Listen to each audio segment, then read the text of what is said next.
प्रियजन हो, पुन्हा एक वार आज प्रगटीकरण ह्या मालिकेमध्ये मी आपल्या सर्वांचे हार्दिक स्वागत करतो. येशू ख्रिस्ताच्या नावामध्ये आपण ह्या ठिकाणी जमलेलो आहोत आणि देवाने अभिवचन दिलेलं आहे की ज्या ठिकाणी दोघे किंवा तिघे त्याच्या नावामध्ये एकत्रित होतात त्या ठिकाणी देवाचं वास्तव्य आहे. प्रियजन हो, आजचे प्रगटीकरण ह्या मालिकेमधला आजचा हा 24व्या क्रमांकाचा संदेश आहे आणि ह्या संदेशाचं शीर्षक आहे प्रगटीकरण 13 मधील पहिले श्वापद. प्रगटीकरण 13 मधील पहिले श्वापद किंवा प्रगटीकरण 13 तील पहिले श्वापद. आज पुन्हा एक वार आपण देवाला विनंती करणार आहोत की त्यानं आजच्या ह्या वचनामध्ये आपल्या सर्वांना मार्गदर्शन करावं, जेणेकरून हे वचन जे आहे हे वचन आपल्याला समजेल आणि त्या वचनानुसार चालण्यासाठी देखील आपल्याला इच्छाशक्ती मिळेल. आपण प्रार्थना करूया. जिवंत परमेश्वर देवा, तू जिवंत आहेस म्हणून आज आम्ही जिवंत आहोत. परमेश्वरा, तुझी योजना आहे म्हणूनच आज ह्या ठिकाणी आम्ही तुझ्या चरणी एकत्रित जमलेलो आहोत. मागत आहोत परमेश्वरा की तुझं वास्तव्य आम्हाला लाभावं, पवित्र आत्म्याचं मार्गदर्शन आम्हाला मिळावं, जेणेकरून ज्या पवित्र आत्म्याने परमेश्वरा तुझं वचन प्रेरित केलेलं आहे तोच पवित्र आत्मा आम्हाला ते वचन समजावून सांगण्यासाठी मदत करेल. कळकळीची नागराची विनंती करत आहोत की प्रेमळ पित्या, हे वचन जे आहे हे अनेक लोकांना कळावं आणि सर्वांच्या आयुष्यामध्ये बदल घडून यावा असं होऊ दे. म्हणून मागत आहोत ह्या वचनांवरती विपुल असा आशीर्वाद पाठव. जे काय बोललं जाईल, जे काय मनन केलं जाईल ते तुझ्या इच्छेनुसार असावं आणि परमेश्वरा ह्याद्वारे तुलाच आणि फक्त तुलाच स्तुती आणि भक्ती आणि गौरव मिळावा असं होऊ दे. नम्र विनंती येशूच्या नावात मागतो, म्हणून तो ऐक. आमेन. प्रियजन हो, मागील संदेशामध्ये आपण महान संघर्षाविषयी पाहिलं. जो महान संघर्ष स्वर्गामध्ये सुरू झाला आणि त्याची समाप्ती जी आहे ती ह्या भूतलावरती होणार आहे. तर प्रगटीकरण 13 मध्ये जाण्याच्या अगोदर आपण प्रगटीकरण 12 याचा 17 वचन जे आहे, प्रगटीकरण 12 ह्याच्यामध्ये 17 वचन जे आहे ते शेवटचं वचन काय आहे, थोडक्यात 17 आणि 18 वचन काय आहे ते थोडक्यात आपण पाहूया. प्रगटीकरण याचा 12वा अध्याय आणि 17 वचन. तेव्हा अजगर स्त्रीवर रागावला आणि देवाच्या आज्ञा पाळणारे व येशू ख्रिस्ताविषयी साक्ष देणारे तिच्या संतानापैकी बाकीचे जे लोक होते त्यांच्याबरोबर लढाई करण्यास तो निघून गेला. आता ह्या ठिकाणी अजगर म्हणजे थोडक्यात सैतान चिडलेला आहे किंवा रागवलेला आहे. कोणावरती रागवलेला आहे? स्त्रीवरती रागवलेला आहे. आणि आपण शिकलेलो आहोत की स्त्री म्हणजे देवाची मंडळी. पण ह्या ठिकाणी देवाचं वचन म्हणतं की तिच्या संतानापैकी बाकीचे लोक, म्हणजे जरा लक्ष द्या, देवाची जी मंडळी आहे ती मंडळी आपण एदेन बागेपासून आहे असं आपण म्हणू शकतो.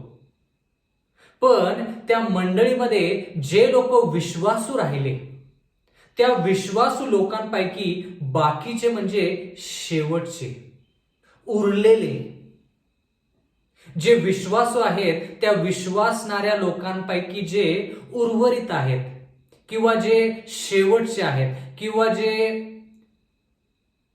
राहिलेले आहेत, बाकीचे आहेत, देवाचं वचन म्हणतं त्या मंडळीपैकी त्या स्त्री म्हणजे ती मंडळी जी आहे तिच्या संतानापैकी बाकीचे जे लोक आहेत ते काय करतात? देवाचं वचन म्हणतं की ते देवाच्या आज्ञा पाळतात आणि येशू ख्रिस्ताविषयी साक्ष देणारे असे आहेत. पण जर आपण विचार केला तर आपल्याला कळेल बंधू आणि भगिनींनो, याच्याविषयी आपण महान संघर्ष ह्या अभ्यासामध्ये मनन केलेलं आहे की खरी मंडळी जी आहे, या ठिकाणी स्त्रीचा जो उल्लेख केलेला आहे, खऱ्या मंडळीचा जो उल्लेख केलेला आहे, त्या खऱ्या मंडळीचे वैशिष्ट्य काय? जर आपण ते वैशिष्ट्य पाहिले तर आपल्याला कळेल की खरी मंडळी कोणती. मुद्दा नंबर 1, प्रगटीकरण 12:17 प्रमाणे स्त्रीची जी संतान आहे तिच्यापैकी बाकीचे म्हणजे 1798 इसवी सनच्या नंतरचे लोक, म्हणजे ती मंडळी जी आहे ती 1798 इसवी सनच्या नंतर आलेली पाहिजे. 1798 इसवी सनच्या नंतर तिची उभारणी झाली पाहिजे. मुद्दा नंबर 1. मुद्दा नंबर 2, ह्या ठिकाणी देवाचं वचन म्हणतं देवाची मंडळी ती आहे जी देवाचे आज्ञा पाळतात. देवाच्या आज्ञा ज्या आहेत त्या देवाच्या आज्ञा पाळणारे जे आहेत ते खऱ्या मंडळीमधले लोक आहेत किंवा सदस्य आहेत.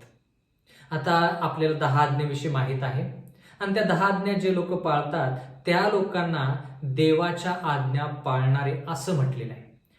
मुद्दा नंबर 3, येशू ख्रिस्ताविषयी साक्ष देणे. आता येशू ख्रिस्ताविषयी साक्ष देणे म्हणजे आपण याच्यामध्ये असं पाहत आहोत की ह्या ठिकाणी एक संदेष्टा आहे जो येशू ख्रिस्ताची साक्ष देतो. म्हणजे बंधू आणि भगिनींनो, आपण असं पाहत आहोत की खऱ्या मंडळीचे जे वैशिष्ट्य आहेत ते वैशिष्ट्य या ठिकाणी आहेत. मुद्दा नंबर 1, 1798 नंतर ही मंडळी आली पाहिजे. मुद्दा नंबर 2, ही मंडळी जी आहे ती 10 आज्ञा पाळणारी मंडळी पाहिजे.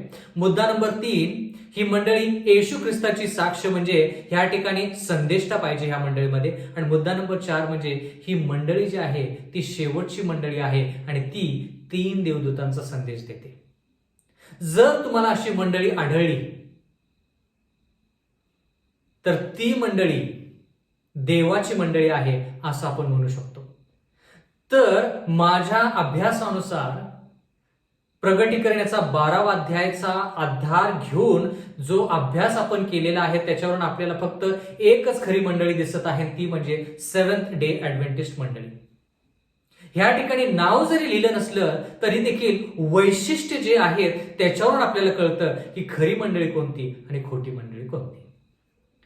प्रियजन हो, आता ह्या ठिकाणी देवाचं वचन म्हणतं की अजगर म्हणजे सैतान ह्या मंडळीवरती रागवलेला आहे आणि तिच्यासंती लढाई करण्यासाठी तो निघून गेला. म्हणजे सैतान त्या लोकांची लढाई करतो जे विश्वासू आहेत, जे आज्ञा पाळतात, जे त्या मंडळीमधला जो संदेश आहे त्या संदेशावरती विश्वास ठेवतात, 3 देवदूतांचा संदेश सांगतात. आणि ही मंडळी जी सेव्हन्थ डे ऍडव्हेंटिस्ट मंडळी आहे हिची स्थापना 1798 इसवी सनच्या नंतर म्हणजे जवळपास 1860 इसवी सनच्या दरम्यान झाली. तर आता हा सैतान जो आहे तो ह्या मंडळीच्या विरोधात कसा जातो याच्याविषयी आपण प्रगटीकरण 13 मध्ये शिकणार आहोत.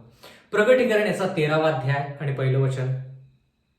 नंतर मी एक श्वापद समुद्रातून वर येताना पाहिले, त्याला 10 शिंगे व 7 डोकी असून त्याच्या शिंगांवर 10 मुकुट व त्याच्या डोक्यावर देवनिंदात्मक नावे होती. आता सैतान देवाच्या मंडळीच्या विरोधात म्हणजे थोडक्यात सेव्हन्थ डे ऍडव्हेंटिस्ट मंडळीच्या विरोधात कार्य कसं करत आहे याच्याविषयी आपण प्रगटीकरण 13 मध्ये पाहत आहोत. या ठिकाणी देवाचं वचन म्हणतं की योहानाने एक श्वापद पाहिलं. आता श्वापद म्हणजे काय? दानिएलचा 7वा अध्याय आणि 17 वचन. दानिएलचा 7वा अध्याय 17 वचन. ती मोठाली 4 श्वापदे पृथ्वीवर उदयास येणारे 4 राजे होत.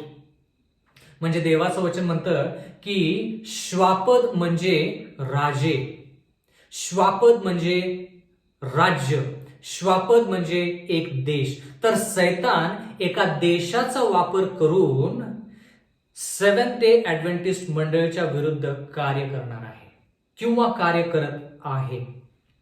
आता ह्या ठिकाणी प्रगटीकरण 13:1 मध्ये लिहिलेलं आहे, नंतर मी एक श्वापद समुद्रातून वर येताना पाहिले.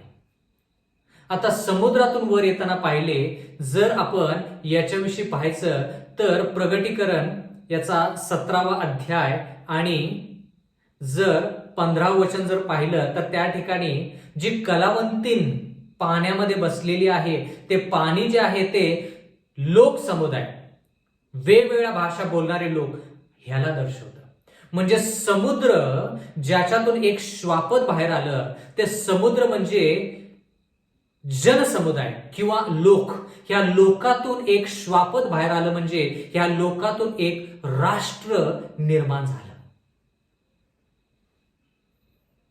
आणि देवाचं वचन म्हणतं प्रगटीकरण 13:1 मध्ये, नंतर मी एक श्वापद समुद्रातून वर येताना पाहिलं.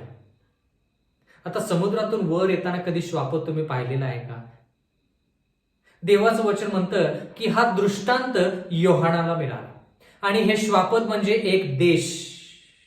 हा देश जो आहे हा लोकातून किंवा जनसमुदायातून वर आलेला योहानाने पाहिला. देवाचं वचन म्हणतं त्याला 10 शिंगे व 7 डोकी होती. 10 शिंगे व 7 डोकी होती. आता ह्या ठिकाणी असं लिहिलेलं आहे, आणि त्या शिंगांवर 10 मुकुट होते आणि त्याच्या डोक्यावर देवनिंदात्मक नावे होती. आता टप्प्याटप्प्याने शिकूया की हे राष्ट्र कोणतं आहे. वैशिष्ट्य ह्या ठिकाणी दिलेली आहेत. नाव ह्या राष्ट्राचं काय आहे हे ह्या ठिकाणी नमूद केलेलं नाही.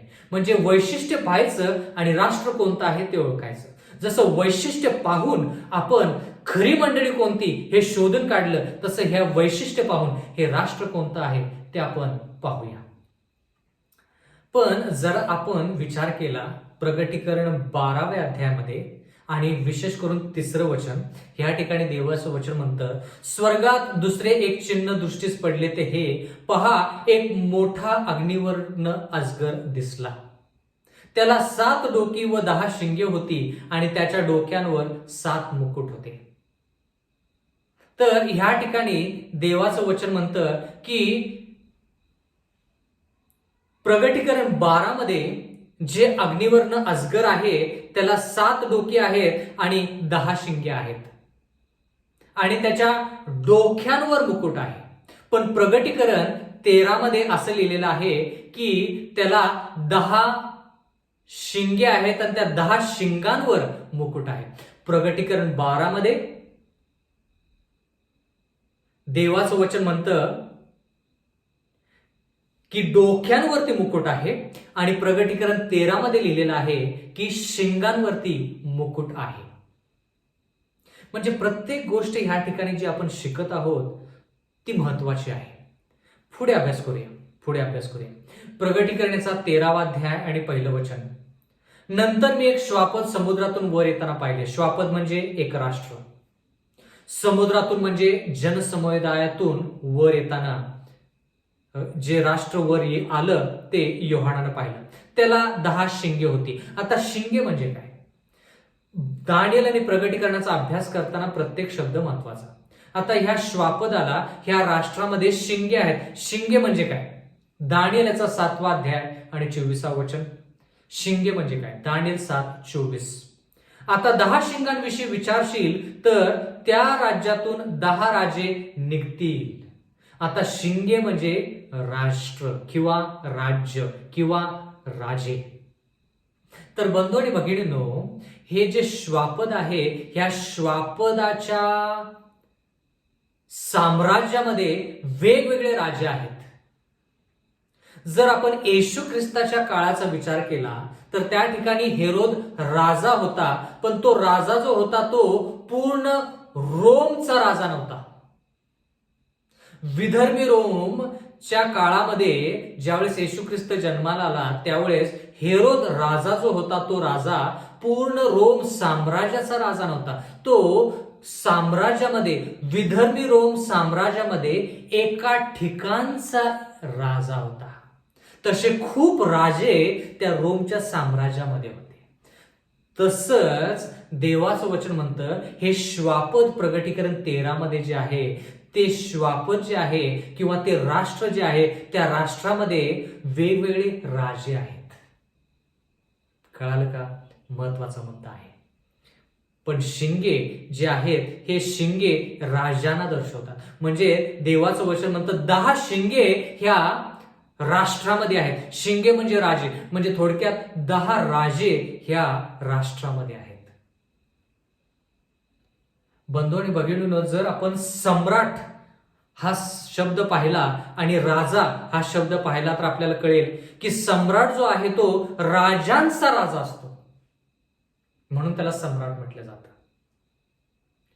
आणि जे राज्य एकाला दुसरं राज्य मिळून जे ठिकाण तयार होतं त्याला साम्राज्य म्हटलं जातं. आता पुढे प्रगटीकरणाचा 13वा अध्याय 1 वचन. नंतर मी एक श्वापद म्हणजे एक राष्ट्र समुद्रातून वर येताना पाहिलं. म्हणजे जनसमुदायातून हे एक राष्ट्र निर्माण झालं. लोकांमधून वेगवेगळ्या भाषा बोलणारे जे लोक आहेत त्यातून एक राष्ट्र निर्माण झालं. त्याला 10 शिंगे होते. म्हणजे थोडक्यात त्या राज्यामध्ये, त्या साम्राज्यामध्ये 10 राजे होते व 7 डोकी असून त्यांच्या शिंगावर 10 मुकुट होते व त्याच्या डोक्यांवर देवनिंदात्मक नावे होती. म्हणजे एका पाठीमागे एक आपल्याला वैशिष्ट्य कळत आहेत की हे राष्ट्र जे आहे हे ह्या राष्ट्राच्या डोक्यावर देवनिंदात्मक नावे आहेत. म्हणजे हे राजे जे आहेत हे देवनिंदात्मक नावे त्यांच्या डोक्यावरती आहेत. आता देवनिंदात्मक म्हणजे काय आणि ह्या ठिकाणी देवनिंदात्मक नावे आहेत असं देवाचं वचन म्हणतं. तर आपण थोडक्यात असं पाहूया प्रगटीकरण 2 मध्ये आणि विशेष करून 9वं वचन. प्रगटीकरणाचा 2रा अध्याय 9वं वचन. आपण ज्यावेळेस 7 मंडळ्या शिकलो त्यावेळेस आपण ह्या मंडळीविषयी शिकलो. प्रगटीकरण 2:9.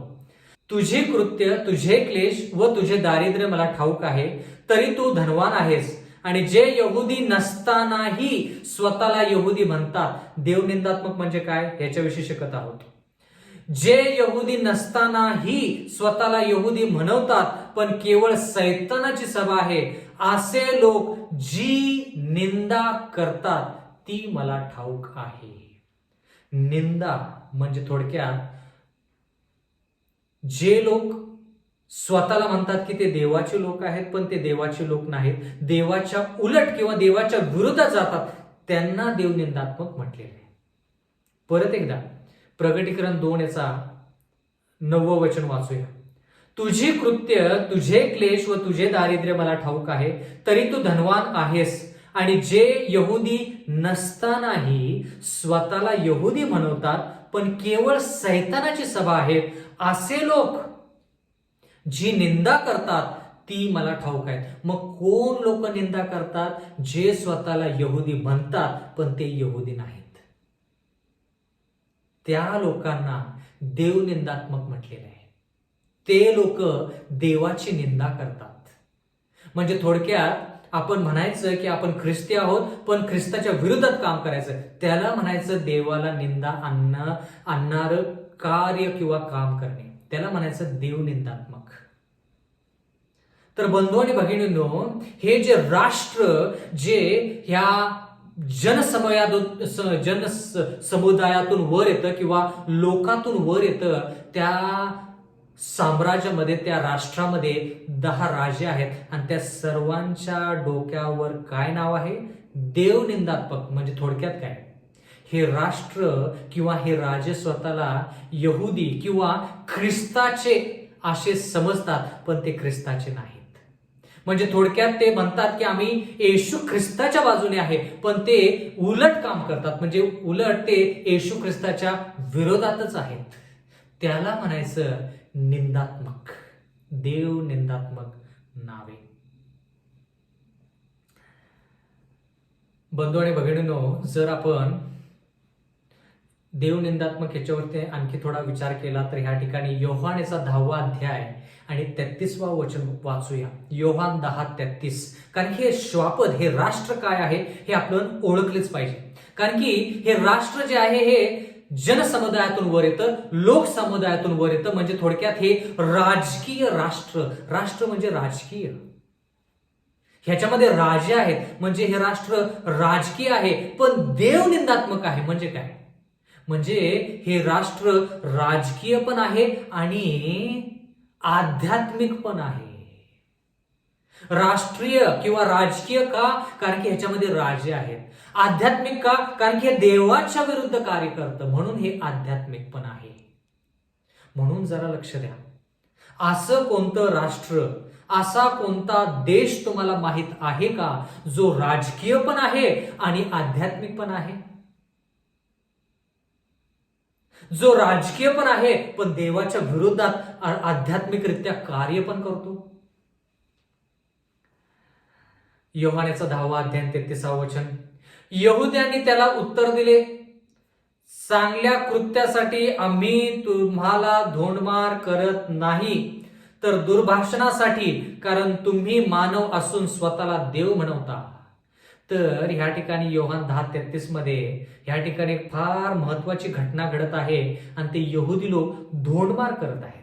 आणि ते धोंडमार करताना यहुदी लोक म्हणतायत की तुम्ही मनुष्य असताना तुम्ही स्वतःला देव म्हणता, ही तुम्ही निंदा करत आहात, म्हणून आम्ही तुमच्यावरती धोंडमार करत आहोत.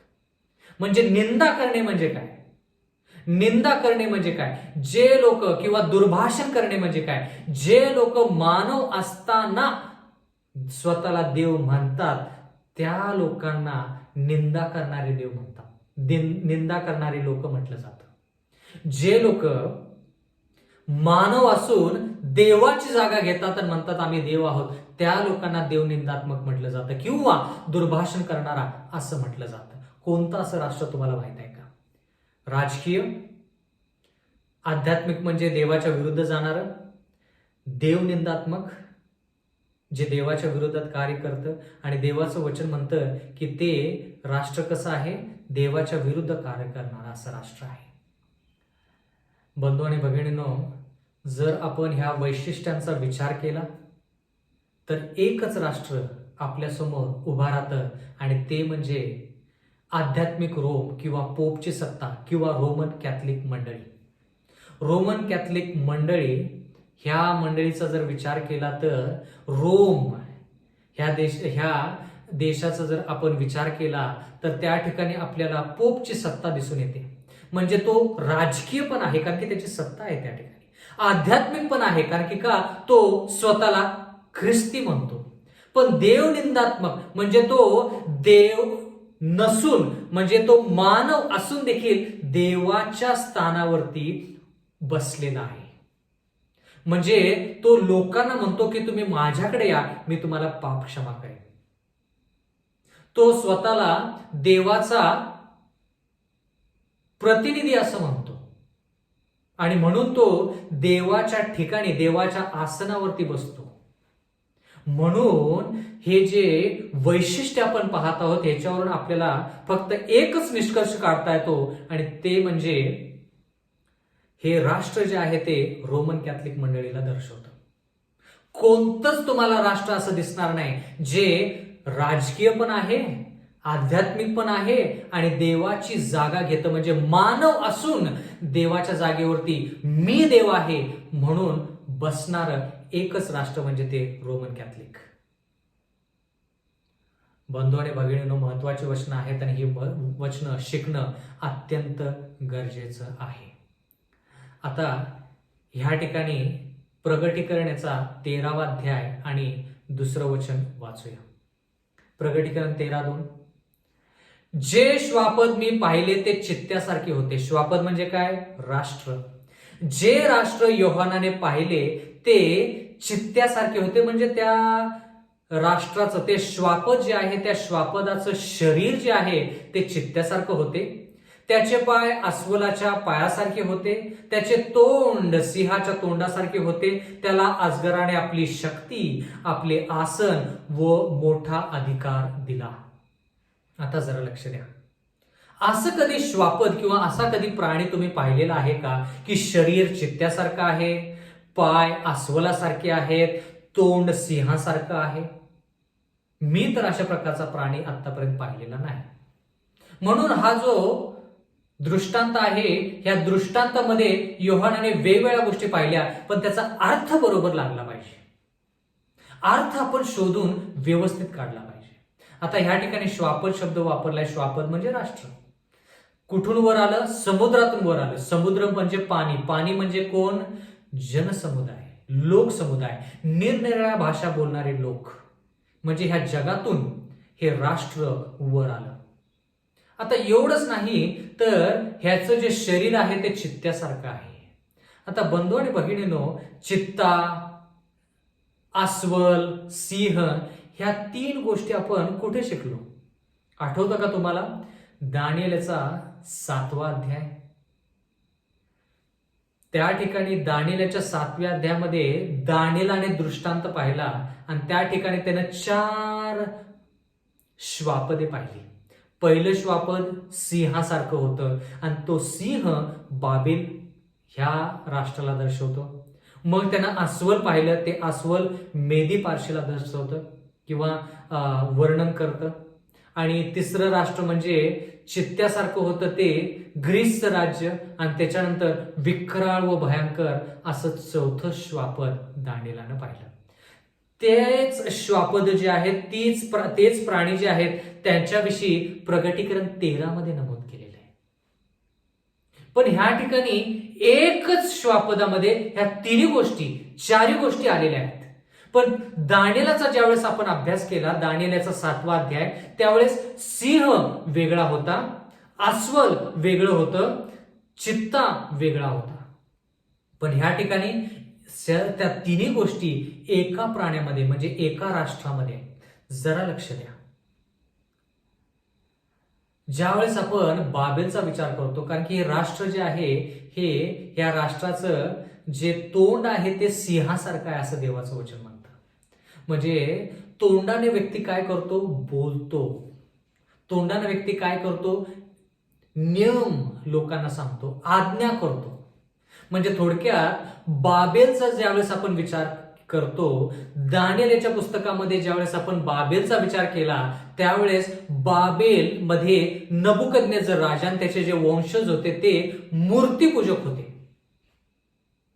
ते काय होते? मूर्तीपूजक होते. नबुकदनेझर राजाने दानिएलच्या 3ऱ्या अध्यायामध्ये एक सोन्याची मोठी मूर्ती तयार केली आणि सर्व लोकांना नमन करायला सांगितलं.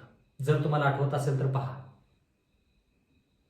तर ह्या ठिकाणी देवाचं वचन म्हणतं की हे जे राष्ट्र आहे, हे राष्ट्र त्याचं तोंड सिंहासारखं आहे. म्हणजे हे राष्ट्र जे आहे हे मूर्तीपूजक राष्ट्र आहे. हे श्वापद जे लोक समुदायातून वर आलं, हे राष्ट्र ज्याच्यामध्ये 10 राजे आहेत, हे राष्ट्र मूर्तीपूजक आहे. कारण की का? तोंड कसं आहे? सिंहासारखं आहे. सिंह कोणाला दर्शवतो?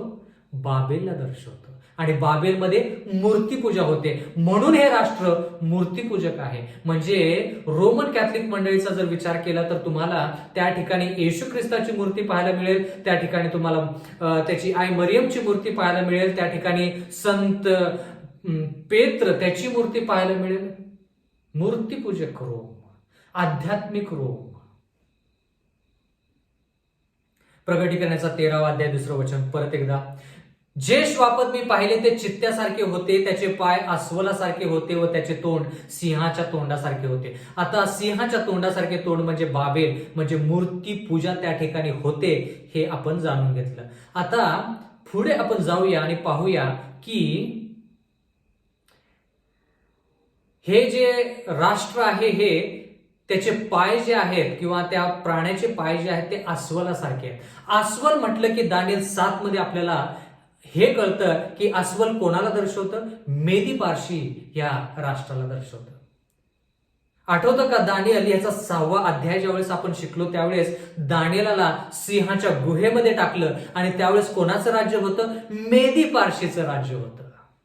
आणि त्यावेळेस मेदी पार्शीच्या राजाने हुकूम काढला होता की जो कोणी मेदी पार्शीच्या राजाला 30 दिवस नमन करत नाही त्याला सिंहाच्या गुहेमध्ये टाकले जाईल. दानिएलाने त्या राजाला नमन केलं नाही म्हणून त्याला सिंहाच्या गुहेत टाकण्यात आलं. म्हणजे तो राजा जो होता तो दानिएलाला वाचवण्याचा पुरेपूर प्रयत्न करत होता, पण तो राजा म्हणाला की मी हुकूम सोडलेला आहे आणि तो हुकूम मी राजा असून देखील तो हुकूम बदलू शकत नाही. आणि तो हुकूम कोणता? जो व्यक्ती त्या राजाला नमन करत नाही त्याला सिंहाच्या गुहेमध्ये टाकलं जातं. जरा लक्ष द्या बंधू आणि भगिनींनो, जरा लक्ष द्या. देवाचं वचन जे आपण पाहत आहोत ते फार महत्वाचं आहे. आता हुकूम बदलता येत नाही. एखादी गोष्ट सांगितली की ती बदलता येत नाही. हे कोणाच्या बाबतीत घडतं? मलाकी याचा 3रा अध्याय आणि 6वं वचन. मलाकी याचा 3रा अध्याय आणि 6वं वचन. या ठिकाणी देवाचं वचन म्हणतं, कारण मी परमेश्वर आहे, मी बदलणारा नाही. देव काय म्हणतो? कारण मी परमेश्वर आहे, मी बदलणारा नाही. म्हणजे देव ज्या गोष्टी बोलतो, देव ज्या गोष्टी आज्ञा करतो, त्या गोष्टी देव बदलत नाही. मेदी पारशीचं राष्ट्र काय करतं? जो हुकूम काढला की जे लोक मेदी पारशीच्या राजाला नमन करत नाहीत त्यांना सिंहाच्या गुहेमध्ये टाकलं जावं, आणि तो हुकूम कोणीही बदलू शकत नाही. म्हणजे थोडक्यात ते राष्ट्र स्वतःला देव म्हणतं, कारण की देव बदलत नाही, असं मलाकी 3:6 मध्ये पाहिलं. कारण मी परमेश्वर आहे, मी बदलणार नाही, असं मलाकी 6:3 मलाकी याचा 3रा अध्याय 6व्या वचनामध्ये लिहिलेलं आहे. मग तसं जर आहे तर मेदी पारसीचं राष्ट्र जे आहे ते स्वतःला काय म्हणतं? आम्ही देवासारखे आहोत. जसा देव बदलत नाही तसं आम्ही आमचे हुकूम बदलत नाही. म्हणजे जरा लक्ष द्या, हे जे श्वापद म्हणजे हे जे राष्ट्र आहे त्याचे पाय अस्वलासारखे आहेत. म्हणजे थोडक्यात काय? हे राष्ट्र म्हणतं की जो नियम आम्ही काढू, जो हुकूम आम्ही काढू, तो हुकूम आम्ही बदलणार नाही. आम्ही थोडक्यात देव आहोत. म्हणजे हे राष्ट्र म्हणजे रोमन कॅथलिक मंडळी जी आहे ती स्वतःला देव म्हणते. म्हणजे पोप जो आहे तो स्वतःला देव म्हणतो. म्हणून त्याला कसं दर्शवलेलं आहे? अस्वलाचे पाय, सिंहासारखे तोंड म्हणजे मूर्तीपूजक, अस्वलासारखे पाय म्हणजे मी देव आहे. देव जसं बदलत नाही तसं मीही बदलत नाही. म्हणजे मीही देव आहे. मीही आज्ञा लोकांना सांगतो, आणि माझ्या आज्ञानुसार शाबात जो आहे तो 7वा दिवस नसून आठवड्याचा पहिला दिवस शाबात आहे, असं रोमन कॅथलिक मंडळीमध्ये नियम आहे. बंधू आणि भगिनींनो, जर आपण प्रगटीकरण 13:2 परत विचार केला तर ह्या ठिकाणी लिहिलेला आहे, जे श्वापद मी पाहिले ते चित्त्यासारखे होते. आता चित्त्यासारखे होते म्हणजे काय? चित्ता हा प्राणी आपण दानिएल 7 मध्ये शिकलो. सिंह बाबेल, अस्वल मेदी पारशी, चित्ता ग्रीसचं राष्ट्र. म्हणजे थोडक्यात बंधू आणि भगिनींनो, ग्रीस भाषेचा, ग्रीस संस्कृतीचा ह्या रोमन कॅथलिक मंडळीवरती खूप प्रभाव आहे, खूप प्रभाव आहे. म्हणून हे राष्ट्र ग्रीस म्हणजे चित्ता, मेदी पारशी म्हणजे अस्वल, बाबिलोन म्हणजे सिंह ह्यानं दर्शवलेलं आहे. म्हणून हे वैशिष्ट्य पाहिजे, आणि हे वैशिष्ट्य कोणत्या राष्ट्राला दर्शवतात हे ज्यावेळेस आपण पाहतो त्यावेळेस आपल्या समोर एकच राष्ट्र येतं, ते म्हणजे रोमचं राष्ट्र, आणि विशेष करून आध्यात्मिक रोम. बंधू आणि भगिनींनो, पुढे प्रगटीकरणाचा 13वा अध्याय 2रं वचन. जे श्वापद मी पाहिले ते चित्त्यासारखे होते, त्याचे पाय अस्वलाच्या पायासारखे होते, त्याचे तोंड सिंहाच्या तोंडासारखे होते. त्याला अजगराने आपली शक्ती, आपले आसन व मोठा अधिकार दिला. कोणी? अजगर. आता जरा लक्ष द्या, अजगराने म्हणजे कोणी नेमकं? बंधू आणि भगिनींनो, आपण दानिएलच्या पुस्तकामध्ये पण पाहिलेलं आहे आणि प्रगटीकरणाच्या पुस्तकामध्ये पण पाहिलेलं आहे की येशू ख्रिस्ताचा जो जन्म झाला तो विधर्मी रोमच्या काळात झाला. आणि मग विधर्मी रोमच्या काळानंतर आपण असं पाहत आहोत की रोमचा दुसरा भाग म्हणजे आध्यात्मिक रोम येतो. म्हणजे जर आपण दानिएलचा 2रा अध्याय पाहिला, तो पुतळा जर पाहिला, तर आपण असं पाहतो की ते जे शिर आहे ते बाबेल आहे, त्याच्यानंतर छाती जी आहे ते मेदी पारशी आहे, पोट आणि मांड्या जे आहेत ते ग्रीस आहे, पाय जे आहेत ते रोमचा पहिला भाग म्हणजे विधर्मी रोम आहे, आणि पावलं जी आहेत ती रोमचा दुसरा भाग म्हणजे आध्यात्मिक रोम. तर ह्या ठिकाणी अजगराने म्हणजे थोडक्यात विधर्मी रोमनं आध्यात्मिक रोम यावं म्हणून आध्यात्मिक रोमला शक्ती दिली, आसन दिले आणि अधिकार दिला. विधर्मी रोम म्हणजे काय? मूर्तीपूजक रोम. येशू ख्रिस्ताच्या काळामध्ये विधर्मी रोम, हेरोद राजा जो होता तो विधर्मी रोमचा राजा होता. त्या ठिकाणी मूर्तीपूजा चालायची आणि हळूहळू ह्या मूर्त्या ज्या आहेत ह्या मूर्त्या ख्रिस्ती लोकांच्या आयुष्यामध्ये आल्या. म्हणजे रोमच्या सम्राटाने बाप्तिस्मा घेतला 321 इसवी सन मध्ये. रोमचा जो सम्राट ज्याचं नाव कॉन्स्टंटीन त्यानं बाप्तिस्मा घेतला आणि त्यानं ख्रिस्ती लोकांना आणि मूर्तीपूजक लोकांना एकत्रित केलं. हेतू काय होता बाप्तिस्म्याचा? मूर्तीपूजक लोकांना आणि खरे ख्रिस्ती लोकांना एकत्रित करणे. म्हणून तुम्हाला विधर्मी रोम नंतर आध्यात्मिक रोम म्हणजे रोमन कॅथलिक मंडळीमध्ये मूर्तीपूजा आणि ख्रिस्तीपण एकत्रित येताना दिसतं. म्हणून त्याला देवनिंदात्मक म्हटलेलं आहे. म्हणून देवाचं वचन म्हणतं की हे जे राष्ट्र आहे ते देवाच्या विरुद्ध कार्य करते. बंधू आणि भगिनींनो, देवाचं वचन म्हणतं की अजगर, आता अजगर ह्या ठिकाणी म्हणजे विधर्मी रोम. सैतान जरी, अजगर म्हणजे सैतान जरी ह्या ठिकाणी असलं तरी सैतान कोणाचा वापर करतो? विधर्मी रोमचा वापर करतो. कोणासाठी? आध्यात्मिक रोमला आणण्यासाठी. आध्यात्मिक रोमला किंवा पोपची सत्ता यावी म्हणून विधर्मी रोम कार्यरत आहे. आणि विधर्मी रोम काय करतं? आध्यात्मिक रोमसाठी आध्यात्मिक रोमला शक्ती देतं. शक्ती म्हणजे काय? बंधू आणि भगिनींनो, प्रगटीकरण 13 पासून प्रगटीकरणचा पूर्ण अभ्यास जो राहिलेला आहे त्याच्यामध्ये आपल्याला हे कळून येईल की ज्यावेळेस सैतान आणि विधर्मी रोम आध्यात्मिक रोमला शक्ती देतं त्यावेळेस आध्यात्मिक रोम काय काय गोष्टी करतं ते आपण इथून पुढे शिकणार आहोत. रोमन कॅथलिक मंडळी ज्यावेळेस शक्ती घेते विधर्मी रोमकडून त्यावेळेस कोणकोणत्या गोष्टी करते किंवा करणार आहे किंवा करत आहे या सर्व गोष्टी आपण येणाऱ्या काळामध्ये शिकणार आहोत. अजगराने आपली शक्ती व आपले आसन दिले. आसन कशासाठी? कारण की ती जी शक्ती आहे ती शक्ती जर पूर्ण जगावरती लादायची असेल, ती शक्ती जर पूर्ण जगावरती वापरायची असेल तर सिंहासन पाहिजे, आसन पाहिजे, खुर्ची पाहिजे, सत्ता पाहिजे. जरा लक्ष द्या, जरा लक्ष द्या बंधू आणि भगिनींनो. ज्यावेळेस आपण विधर्मी रोमचा विचार करतो त्यावेळेस विधर्मी रोमच्या काळामध्ये जी सत्ता होती ती सत्ता फक्त त्या राष्ट्रापुरती मर्यादित होती. जास्त प्रमाणामध्ये पूर्ण जगभर ती सत्ता पसरली नाही. ज्यावेळेस आध्यात्मिक रोम आलं 538 इसवी सन मध्ये, ज्यावेळेस आध्यात्मिक रोम आलं त्यावेळेस त्या आध्यात्मिक रोमची सत्ता जी होती ती पूर्ण युरोप पर्यंत पसरली.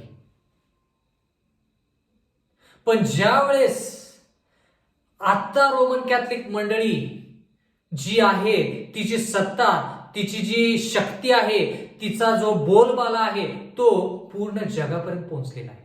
अमेरिकापासून ऑस्ट्रेलियापर्यंत पूर्ण जग पोपच्या सत्तेखाली जवळपास आलेलं आहे. कारण की का? सैतानानं विधर्मी रोम जे सध्या कार्यरत नाही, विधर्मी रोम नंतर आध्यात्मिक रोम आलं, त्या विधर्मी रोमचा वापर करून आध्यात्मिक रोमला शक्ती दिली. आणि देवाचं वचन म्हणतं आसन दिले, कारण की त्यानं सत्ता चालवावी आणि मोठा अधिकार दिला. म्हणून मोठ्या अधिकाराने पोप जो आहे तो पूर्ण जगावरती आज सत्ता चालवत आहे, पण देवाच्या विरोधात. प्रगटीकरणाचा 13वा अध्याय आणि 3रं वचन, देवाचं वचन म्हणतं त्याच्या एका डोक्यावर प्राणांतिक घाव झाल्यासारखे माझ्या दृष्टीस पडले, तरी त्याचा प्राणघातक घाव बरा झाला. तेव्हा सर्व पृथ्वी आश्चर्य करत त्या श्वापदा मागून गेली. आता जरा लक्ष द्या. तर बंधू आणि भगिनींनो, ह्या 7 डोक्यांपैकी एका डोक्याला प्राणांतिक घाव झाला, पण बाकीचे सगळे शाबूत होते. म्हणजे थोडक्यात पोपची सत्ता थोड्या काळासाठी गेली. 538 इसवी सन पासून आध्यात्मिक रोमची म्हणजे पोपची सत्ता कार्यरत होती. कधीपर्यंत? 1798 इसवी सन पर्यंत. म्हणजे 1260 वर्ष रोमन कॅथलिक मंडळीनं राज्य केलं. पण 1798 ला एका डोक्याला, एका राजाला, एका अधिकाऱ्याला, एका पुढाऱ्याला प्राणांतिक घाव झाला आणि म्हणून पोपची सत्ता थोड्या काळासाठी निघून गेली. पण त्याच्यानंतर काय झालं? देवाचं वचन म्हणतं, तरी त्याचा प्राणघातक घाव बरा झाला. म्हणजे जो घाव त्याला मिळाला होता, पोपची सत्ता जी निघून गेली होती थोड्या काळासाठी, ती सत्ता त्याला परत मिळाली. घाव बरा झाला म्हणजे काय? ती सत्ता त्याला परत मिळाली. तेव्हा सर्व पृथ्वी आश्चर्य करत त्या श्वापदा मागून गेली. श्वापद म्हणजे राष्ट्र. तर त्या पोपच्या पाठीमागून पूर्ण पृथ्वी आश्चर्य करत गेली. म्हणजे थोडक्यात ज्या वेळेस पोपची सत्ता 1798 इसवी सन नंतर त्या पोपच्या सत्तेचा घाव बरा झाला, म्हणजे पोपची सत्ता पोपला परत मिळाली, त्या वेळेपासून पूर्ण पृथ्वी त्याच्या पाठीमागून आश्चर्याने जात आहे. म्हणजे त्याचे अनुयायी होत आहे. थोडक्यात टप्प्याटप्प्याने शिकलं पाहिजे. महत्वाची वचन आहेत. बंधू आणि भगिनींनो, आज जर तुम्ही पोप आणि त्याचे जे लोक आहेत किंवा पोप कोणकोणत्या लोकांशी जर भेटत असेल, तर तुम्हाला राष्ट्रपती, पंतप्रधान, वेगवेगळ्या लोकांसाठी भेट घेत असताना तुम्ही त्याला पाहाल. कारण की का? पूर्ण जग त्या पोपच्या सत्तेच्या पाठीमागे लागलेला आहे, आश्चर्य होऊन. का? कारण त्याचा प्राणघातक घाव बरा झालेला आहे. म्हणजे जी सत्ता त्याची 1798 इसवी सन मध्ये गेली होती, ती आता त्याला परत मिळालेली आहे आणि तो आता पूर्ण जगावरती काय करत आहे? आपला अधिकार गाजवत आहे. प्रकटीकरणाचा 13वा अध्याय 4थं वचन, अजगराने त्या श्वापदाला आपला अधिकार दिला म्हणून त्यांनी अजगराला नमन केले. अजगर म्हणजे काय? सैतान तर आहेच, पण सैतान कोणाचा वापर करतो? विधर्मी रोमचा वापर करतो. आता विधर्मी रोमनं काय केलं? आध्यात्मिक रोमला सत्ता दिली, शक्ती दिली, आसन दिलं, अधिकार दिला. आणि म्हणून ह्या आध्यात्मिक रोमनं कोणाला नमन केलं? सैतानाला नमन केलं. कारण की अजगर म्हणजे सैतान. पुढं असं लिहिलेलं आहे, अजगराने त्या श्वापदाला आपला अधिकार दिला म्हणून त्याने अजगराला नमन केले आणि ते श्वापदाला नमन करताना म्हणाले, ह्या श्वापदासारखा कोण आहे? ह्याच्या बरोबर कोणाला लढता येईल? आता जरा लक्ष द्या. देवाचं वचन म्हणतं की लोकांनी ह्या श्वापदाला नमन केले, अजगराला नमन केले, सैतानाला नमन केले. आणि ज्यावेळेस लोकांनी किंवा ह्या जगाने ह्या रोमन कॅथलिक मंडळीचा मुख्य जो पोप आहे त्याला नमन केले, नमन करत असताना लोक म्हणाले, ह्या श्वापदासारखा म्हणजे ह्या राष्ट्रासारखा कोण आहे आणि त्याच्याबरोबर कोण लढू शकेल? आता हीच भाषा कोणासाठी वापरलेली आहे ते आपण थोडक्यात पाहूया. हीच भाषा कोणासाठी वापरलेली आहे ते आपण थोडक्यात पाहूया. निर्गम याचा 15वा अध्याय आणि 11 वचन. निर्गम याचा 15वा अध्याय आणि 11 वचन, हे परमेश्वरा, देवामध्ये तुझ्यासारखा कोण आहे? पावित्र्यामुळे वैभवी, स्तवनीय कृत्याने भयानक, अद्भुते करणारा असा जो तू, त्या तुझ्यासारखा कोण आहे? म्हणजे जी भाषा लोकांनी रोमन कॅथलिक मंडळीचा जो मुख्य पोप आहे त्याच्यासाठी वापरली, ती भाषा निर्गम 15:11 मध्ये देवाच्या लोकांनी देवासाठी वापरलेली आहे. म्हणजे याचा अर्थ काय बंधू आणि भगिनींनो? थोडक्यात जो पोप आहे तो स्वतःला देव असं म्हणतो. म्हणजे तो म्हणतो की देवाला जे लोक महिमा आणि गौरव देतात तशा प्रकारची महिमा आणि गौरव लोकांनी मला द्यावी. कारण की जी भाषा निर्गम 15:11 मध्ये देवासाठी वापरलेली आहे, महिमा गौरव देण्यासाठी, काय लिहिलेलं आहे, हे परमेश्वरा, देवामध्ये तुझ्यासारखा कोण आहे? पावित्र्यामुळे वैभवी स्तवनीय कृत्यांनी भयानक अद्भुते करणारा असा जो तू, त्या तुझ्यासारखा कोण आहे? हीच भाषा प्रगटीकरण 13:4 मध्ये पाहतो. काय लिहिले प्रगटीकरण 13:4 मध्ये? ह्या श्वापदासारखा कोण आहे, ह्याच्या बरोबर कोणाला लढता येईल? बंधू आणि भगिनींनो, देवाच्या नावामध्ये येऊन देवाविरुद्ध लढणे ह्यासारखा सर्वात मोठा भयंकर गुन्हा आणि सर्वात मोठं पाप कोणतंच नाही. प्रगटीकरणाचा 13वा अध्याय 5वं वचन, देवाचं वचन म्हणतं, त्याला मोठमोठ्या देवनिंदात्मक गोष्टी बोलणारे तोंड देण्यात आले. मोठमोठ्या देवनिंदात्मक गोष्टी बोलणारे तोंड म्हणजे देवाची निंदा होणारी अशी गोष्ट बोलणारे तोंड ह्या श्वापदाला देण्यात आले. देवनिंदात्मक म्हणजे काय? स्वतः देव नसून, स्वतः मानव असून स्वतःला देव म्हणणे, ह्याला म्हणायचं देवनिंदात्मक. त्याच्याविषयी आपण काही मिनिटापूर्वीच अभ्यास केला. म्हणजे पोप जो आहे तो स्वतःला मानव असून स्वतः मी देव आहे, पाप क्षमासाठी तुम्ही माझ्याकडे या, सार्वकालिक जीवन पाहिजे तर तुम्ही मला धन दौलत काय असेल तर तुम्ही मला द्या, मी तुम्हाला पाप क्षमा करतो आणि स्वर्गाचं राज्य देतो. मनुष्य असून देवासारखा जो स्वतःला म्हणतो त्याला म्हणायचं देवनिंदात्मक. प्रगटीकरणाचा 13वा अध्याय 5वं वचन, त्याला मोठमोठ्या देवनिंदात्मक गोष्टी बोलणारे तोंड देण्यात आले व 42 महिने त्याला आपले काम चालवण्याची मुभा देण्यात आली. 42 महिने म्हणजे किती दिवस? जर 42 महिने ह्या कालावधीचा विचार केला, एक महिना जर 30 दिवसाचा आपण मोजला, एक महिन्यामध्ये जर 30 दिवस मोजले तर 42 महिन्यामध्ये 1260 दिवस आहेत. 1260 दिवस म्हणजे भविष्यवाणी करिता 1260 वर्ष. कारण की एझेकिएल 4:6 प्रमाणे आणि गणना 14:34 प्रमाणे एक दिवस म्हणजे एक वर्ष. तसं 1260 दिवस म्हणजे 1260 वर्ष. सुरू झाले कधी? 538 इसवी सन पासून 1260 वर्ष जर मोजले तर 1798 इसवी सन पर्यंत ती तारीख पोहोचते. 1260 वर्ष ह्या श्वापदाने आपली शक्ती, आपले आसन आणि आपला अधिकार वापरला. त्याच्यानंतर त्याला प्राणघातक हल्ला झाला. त्याच्यातून तो प्राणघातक हल्ला जो झाला तो घाव भरून गेला, म्हणजे ती जखम भरून आली, म्हणजे पोपची सत्ता गेलेली परत त्याला मिळाली. आणि म्हणून आज देखील हा पोप जो आहे तो राजकीय आणि आध्यात्मिक दोन्ही आहे. पण येशू ख्रिस्ताची कदापि इच्छा नव्हती की मनुष्यानं राजकीय आणि आध्यात्मिक गोष्टी एकत्रित कराव्यात.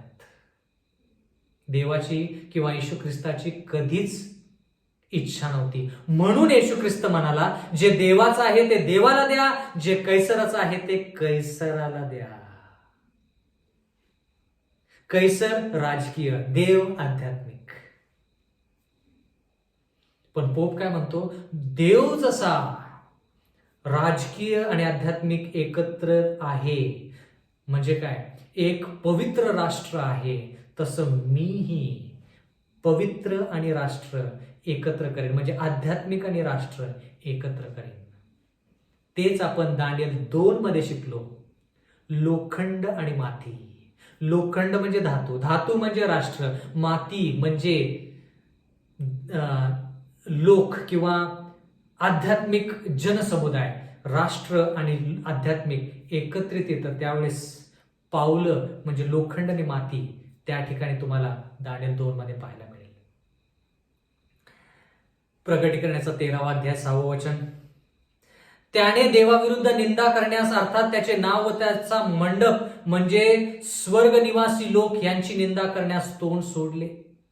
म्हणजे देवाचं वचन म्हणतं की ह्या राष्ट्राने किंवा रोमन कॅथलिक मंडळीने किंवा पोपने देवाविरुद्ध निंदा करण्यास सुरुवात केली आणि त्याचं नाव व त्याचं मंडप म्हणजे निवासस्थान, पवित्र स्थान जे आहे ते खाली पाडलं. कसं? पोप म्हणतो की तुम्हाला स्वर्गामध्ये जे निवासस्थान आहे किंवा स्वर्गामध्ये जे पवित्र स्थान आहे, ज्या ठिकाणी 1844 इसवी सन पासून न्यायनिवाडा सुरू झालेला आहे, त्याच्याविषयी काळजी करायची काय गरज नाही. तुम्ही माझ्याकडे या, तुम्ही पैसे भरा, मी तुम्हाला पाप क्षमा करेन. म्हणजे थोडक्यात काय? स्वतःचं आसन, स्वतःचं मंडप मांडून देवाचं मंडप खाली पाडण्याचा प्रयत्न. प्रगटीकरणाचा 13वा अध्याय 7वं वचन. पवित्र जनाबरोबर लढण्याची व त्यांना जिंकण्याची त्याला मुभा देण्यात आली आणि सर्व वंश, लोक, निरनिराळ्या भाषा बोलणारे व राष्ट्र ह्यावर त्याला अधिकार देण्यात आला. म्हणजे आपण हे पाहत आहोत की ज्यावेळेस अजगर विधर्मी रोमचा वापर करून आध्यात्मिक रोमला शक्ती, आसन आणि अधिकार देतो, त्यावेळेस देवाचं वचन म्हणतं की पूर्ण जग त्याच्या अधिकाराखाली येतं. सर्व वंश, लोक, निरनिराळ्या भाषा बोलणारे सर्व राष्ट्र त्याच्या अधिकाराखाली येतात.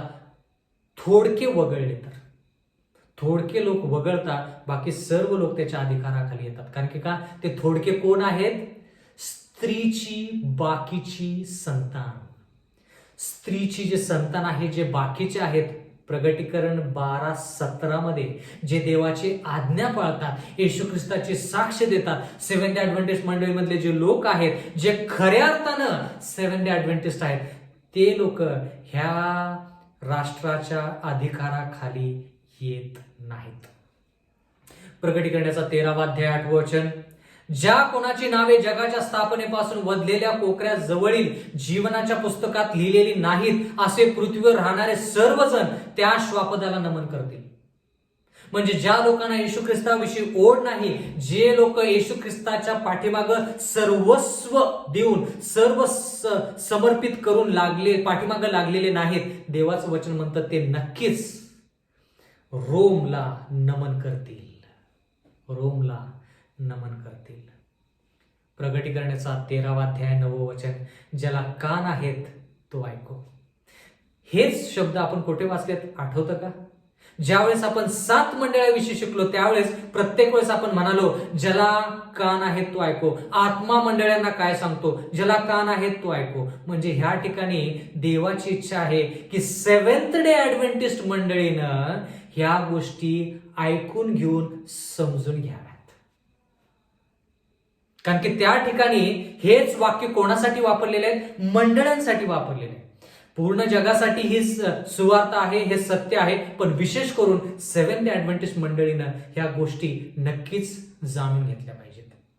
सार्वकालिक जीवनाच्या गोष्टी चाललेल्या आहेत. प्रगटीकरणाचा 13वा अध्याय 10वं वचन. जो कैदेत जायचा तो कैदेत जातो, जो तलवारीने जीवे मारील त्याला तलवारीने मरणे भाग आहे. ह्यावरून पवित्र जनांचा धीर व विश्वास दिसून येतो. या ठिकाणी लिहिलेला आहे, जो कैदेत जायचा तो कैदेत जातो, जो तलवारीने जीवे मारील त्याला तलवारीने मारले जाईल. कोण आहे हे राष्ट्र? कल्पना करा, ज्यावेळेस नबुकदनेझर राजाने देवाच्या लोकांवर, यरुशलेमवरती लढाई केली, त्यावेळेस त्यानं काही लोकांना तलवारीने जीवे मारले, काही लोकांना त्यानं कैदेत नेलं. 2 गोष्टी. ज्यावेळेस लढाई होते त्यावेळेस 2 गोष्टी होतात. 1, लोक कैदेत जातात. 2, तलवारीने जीवे मारले जातात. पण ह्या ठिकाणी हे काम कोण करतं? आध्यात्मिक रोम, पोपची सत्ता. 1260 वर्षासाठी त्यांनी हेच केलं आणि येणाऱ्या काळामध्ये ते हेच करणार. देवाचं वचन म्हणतं त्यांनी जिवंत लोकांना किंवा देवाच्या पवित्र लोकांना जीवे मारलं, तलवारीने आणि कैद केलं. म्हणून तुम्हाला प्रेषितांच्या कृत्य या पुस्तकामध्ये खूप लोकांना, खूप प्रेषितांना अटकेत टाकलेलं आहे, कोणाला तलवारीने जीवे मारलेला आहे असं दिसून येईल. का? विधर्मी रोमचे जे गुणधर्म आहेत तेच आध्यात्मिक रोम मध्ये आहेत.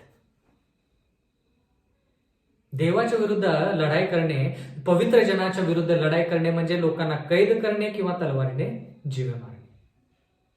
म्हणून देवाचं वचन म्हणतं, विधर्मी रोमनं ते केलं, आध्यात्मिक रोम पण तेच करत आहे. आणि येणाऱ्या काळामध्ये ज्यावेळेस येशू ख्रिस्त येईल त्यावेळेस येशू ख्रिस्त देखील या आध्यात्मिक रोमला कैदेत पाठवेल आणि तलवारीने जीवे मारेल. या सर्व गोष्टी ज्या आहेत ह्या विस्तारितरित्या आपण येणाऱ्या काळामध्ये शिकणार आहोत. परमेश्वर आपणा सर्वांस आशीर्वाद देव. आपण प्रार्थना करूया.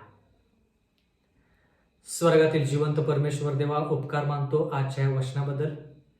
मागत आहोत परमेश्वरा की इथून पुढे आम्ही या सर्व गोष्टी शिकत असताना तू आम्हाला सहाय्य मदत कर.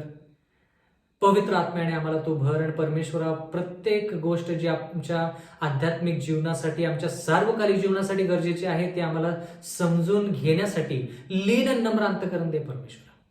इथून पुढची वेळ आमचं सर्वस्व पुन्हा एक वर आम्ही तुझ्या हाती सोपून देत आहोत. आम्हाला तो चालव, आम्हा सर्वांना तो तारण दे. कारण की नम्र विनंती येशूच्या नावात मागतो म्हणून तो ऐक. आमेन.